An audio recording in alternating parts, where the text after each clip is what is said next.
Welcome, dear viewers. You are watching the Ruslan Belov channel, and today we will take a detailed look at the global situation as of April 17, 2026. A considerable number of significant events have taken place over the past 24 hours. Let us get straight to them. We will open our review with the Ukrainian conflict. In the early hours of April 17, 2026, Russian armed forces carried out yet another large-scale combined drone and missile strike against Ukraine's energy and transport logistics infrastructure. Going by Ukrainian Ministry of Defense figures, this particular attack was not record-breaking in scale. 173 unmanned aerial vehicles were employed. Nevertheless, it is essential to understand that this strike was in effect the concluding episode of an entire series of coordinated attacks that had begun back on April 14th. To recap, between April 14th and 16th inclusive, the Russian side deployed a combined total of 1,030 drones. Adding the 173 vehicles used in the early hours of April 17th, the cumulative expenditure of drones and missiles over the four-day window from April 14th to 17th reached 1,203 units. These figures are highly eloquent. It is doubtful that any air defense system in the world could effectively withstand such a relentless and overwhelming onslaught. According to available information, throughout the night, Russian strike aircraft and attack drones focused primarily on Chernihiv, Shostka, and Kryvyi Rih. Published video footage allows a fairly complete picture of events to be assembled. With regard to Chernihiv, recordings appeared while it was still dark, and they clearly show a powerful explosion in the southern part of the city. By early morning, it became known that the target of the strike was in all likelihood the Chernihiv thermal power station, which, according to official Ukrainian statements, ceased operating after the attack. Strikes in the northeastern direction targeted Sumy Oblast, specifically Shostka. Available video recordings show warehousing facilities being hit by loitering munitions of the Geran type. Strikes were also recorded in the Kryvyi Rih area. According to incoming reports, the target in that city was an electrical substation located in its southwestern part. Footage released by the Russian side shows substation 150 in the southern district of Kryvyi Rih. The facility is reported to have been completely destroyed. In addition, information has come in about attacks on port infrastructure in Odessa Oblast, specifically in the Izmail area. No video recordings have yet been made publicly available for this direction. However, satellite imagery and registered thermal anomalies indirectly confirm strikes against warehousing facilities and the territory of the second port district. According to several sources, between 20 and 25 drones were employed during the raid in the Odessa direction. A considerable number of explosions were also recorded across Dnipropetrovsk Oblast. One of the published recordings shows a Geran-type loitering munition clipping power lines or tram wires during its flight over the city, causing it to deviate from its course, after which the vehicle came down on what is believed to be tram or trolleybus depot number 2. Reports have also emerged of strikes against Lozova, a strategically important hub of Ukraine's railway network. This settlement sits at the intersection of key rail arteries linking Dnipropetrovsk, Zaporizhzhia, and Kharkiv oblasts. The targets of the attacks were in all probability either railway infrastructure or traction substations, with the aim of slowing the transfer of Ukrainian reinforcements and military units to the front line. Strikes were likewise recorded in the Lyubotin area of Kharkiv Oblast. Notably, the sheer volume of footage featuring attack drones in the public domain unmistakably points to the serious difficulties currently facing Ukraine's air defense. In response, the Ukrainian side also struck Russian territory in the early hours of April 17th. Pro-Ukrainian sources are circulating maps according to which up to 270 drones were used in this attack. This information has been partially confirmed by official statements from Russia's Ministry of Defense. However, by the morning of April 17th and throughout the remainder of the day, not a single piece of video footage emerged that would confirm the deployment of such a number of vehicles or record any significant damage inflicted. Two explanations are possible. Either a large proportion of the drones were decoy mock-ups whose purpose was to deplete Russian air defense assets, or the absence of video material indicates that the Russian side substantially reinforced air defense coverage in the relevant regions. Information to that effect is present in open sources. It has become known today that Leningrad Oblast has officially begun concluding 3-year contracts with Russian citizens. The purpose of these contracts is to recruit people for the protection of critical infrastructure facilities. It will be recalled that Leningrad Oblast is home to major oil export terminals in the Ust-Luga area as well as near Primorsk, along with many other strategically significant enterprises.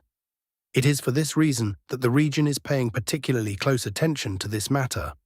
Furthermore, during the course of the day, reports came in about the discovery on the territory of Baltic states of drone fragments believed to belong to Ukraine. It is possible that attempts were made the previous night to launch drones in the direction of Leningrad Oblast, but these appear to have come to nothing. Mention should also be made of the Ukrainian strike on Tuapse carried out during the past 24 hours. As a result of the attack, an oil export terminal or oil refinery was damaged. Satellite imagery points to damage sustained by several fuel storage tanks. In addition, just before the preparation of this material, information appeared indicating that at least 3 NATO reconnaissance aircraft are currently active over the Black Sea, conducting intensive surveillance of both the Krasnodar Krai coastline and the Crimean Peninsula. It is not out of the question that in the coming night of April 17th to 18th, the Ukrainian side will carry out another large-scale strike in the southern direction, quite possibly targeting Tuapse once again. We now turn to the line of contact. We will begin with the Sumy direction. It will be recalled that a Russian offensive resumed here several days ago. However, as of April 17th, no information has come in regarding any further advance by Russian units, and the map remains unchanged. It is possible that the Russian side is deliberately maintaining an information blackout so as not to create unnecessary interference for its formations operating in this sector. On the Kharkiv direction, adjustments have been recorded on both the western and eastern banks of the Siversky Donets. In the Veterinan area, a minor tactical advance by Russian reconnaissance and sabotage groups has been noted. The Russian army is methodically expanding its bridgehead north of Kazachya Lopan. Several assault attempts on this settlement should be expected in the near term. Kazachya Lopan is a fairly large village, and it is too early to speak of a rapid capture. Nevertheless, if Ukrainian forces abandon it, the Russian side will gain a substantial bridgehead from which it can be used to advance either toward Derhachi to the south or toward Zolochiv to the southwest. On the Vovchansk direction, the advance of Russian units in the area of the small village of Zibino has been confirmed. This information was officially confirmed by both Russia's Ministry of Defense and the Northern Troop Grouping. According to published data, the Russian army managed to significantly improve its positions in this sector, forcing Ukrainian forces to fall back to the east and southeast. The main fighting is now centering on Pokalyan. The village is already in a state of partial encirclement. Russian units are advancing on it from the direction of the Vovchansk farmsteads, and will now apparently also do so from Zibino. In parallel, fighting continues in the northeastern part of Kharkiv Oblast for the bridgehead along the Vovcha River. The Russian army is actively pressing toward a large forested area along the state border, seeking to definitively consolidate the bridgehead south of that river. From there, Russian units apparently intend to subsequently push south toward Bely Kolodyaz and Veliki Burluk. On the Kupiansk sector, the Borov direction, no changes. We move on to the Sloviansk sector, where a significant volume of important news and map adjustments has accumulated over the past 24 hours. As recently as April 14th, the map looked fundamentally different from how it does now. Already on April 15th, reports came in that the Russian side had completed the operation to encircle Kriva Luka.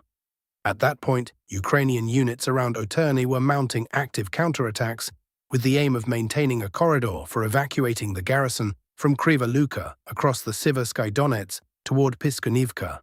In all likelihood, Kriva Luka will pass into Russian control in the near future.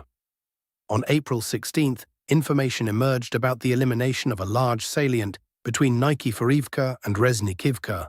The map adjustments were made on the basis of video footage published by the Russian side, showing fighting for strongpoints southeast of Rai Oleksandrivka. Finally, on April 17th itself, data arrived about a new advance by Russian units in the triangle formed by Dibrova, Fedorivka Druha, and Yurkivka. In effect, the Russian side is completing the formation of a bridgehead along the Siversky Donets-Donbass Canal on the Novomarkov-Yurkivka stretch.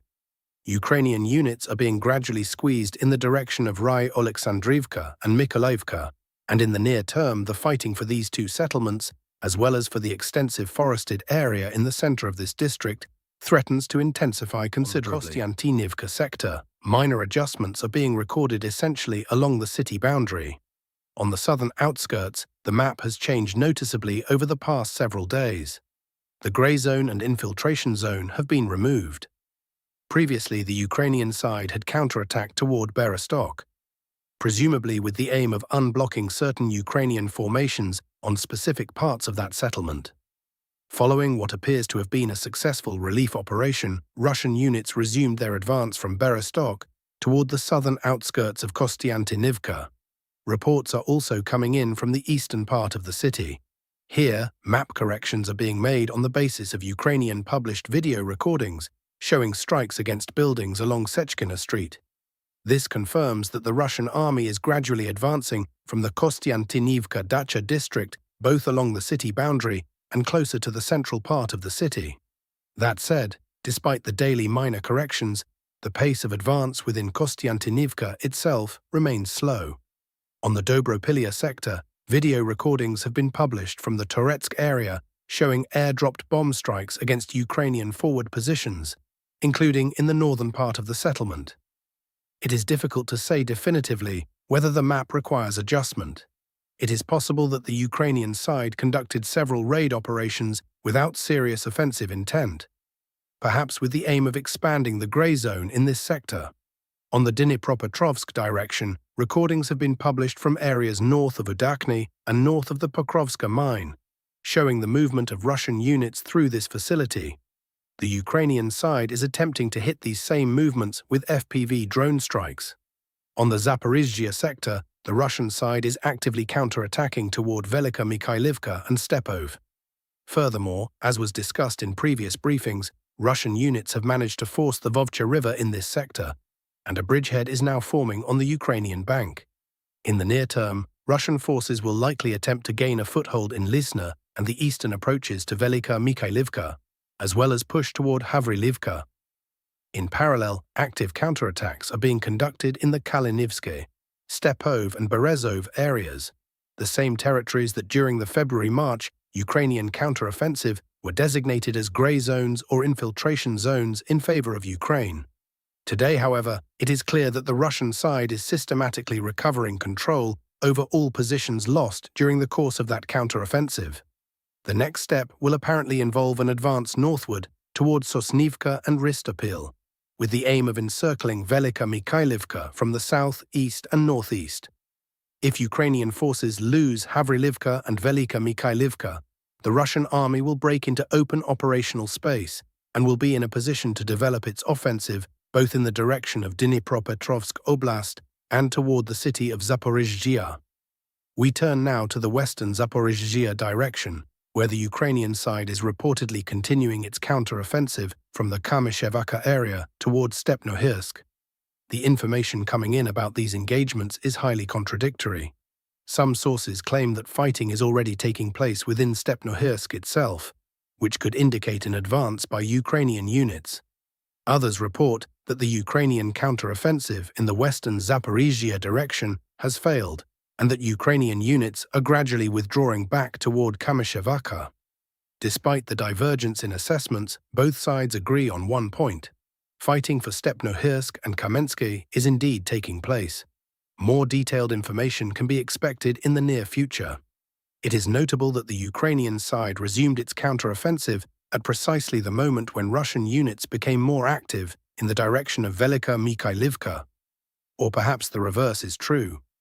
This kind of tactics is becoming increasingly characteristic of both adversaries. A counterstrike is as a rule delivered not on the same bridgehead where the offensive is developing, but on a sector shifted 10, 20 or 30 kilometers to one side. To close the Ukraine segment, a few further significant topics deserve mention. Oil supplies via the Druzhba pipeline are set to resume in the near term, to Hungary and Slovakia. Swedish intelligence, according to available reports, is recording indications that the Russian side is considering the seizure of one of the islands in the Baltic Sea, with the aim of testing NATO's resolve and combat readiness.